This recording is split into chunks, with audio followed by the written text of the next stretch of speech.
Il était une fois une jeune fille qui se nommait Bélette aux cheveux soyeux. Mais la beauté de ses cheveux ne dépassait pas la splendeur de ses yeux et de sa bouche éclatante. Tout le pays la connaissait pour sa beauté et sa bonté infinie. Un jour qu'elle devait aller cueillir des framboises pour son père malade, elle eut un malaise et tomba dans les pommes, en pleine forêt.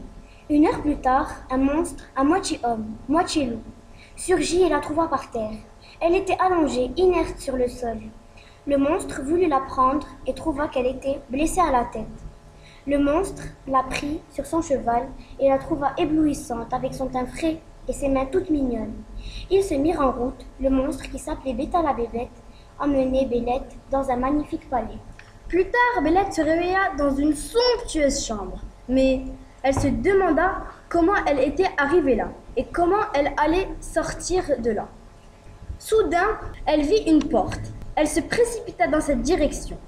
Tout à coup, le monstre la surprit en train d'essayer de s'enfuir.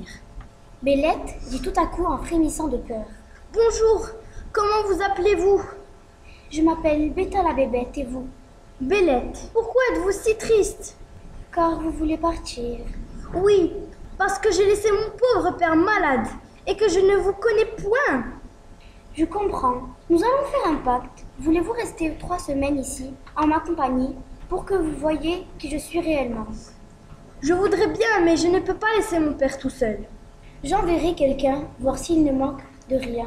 Alors, c'est d'accord. » Vous verrez, j'ai le corps bon, mais je suis un monstre.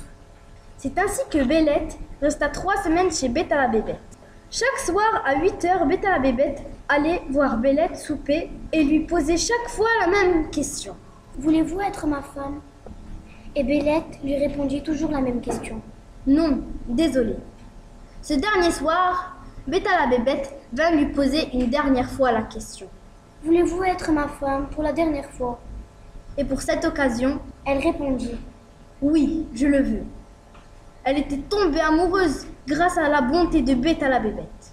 Bélette voulait voir son père pour lui annoncer qu'elle allait se marier avec Béta la bébête. Avant de repartir, elle revit son époux pour lui faire un baiser d'amour. Soudain, il se transforma en un magnifique prince, d'un coup. Le lendemain, Bélette alla dire à son père qu'ils allaient habiter dans son palais pour former une famille. C'est ainsi que la famille devint connue, car Béta la bébête devint le prince du royaume, Bélette la princesse et le père roi. Ainsi, ils vécurent heureux et eurent beaucoup d'enfants.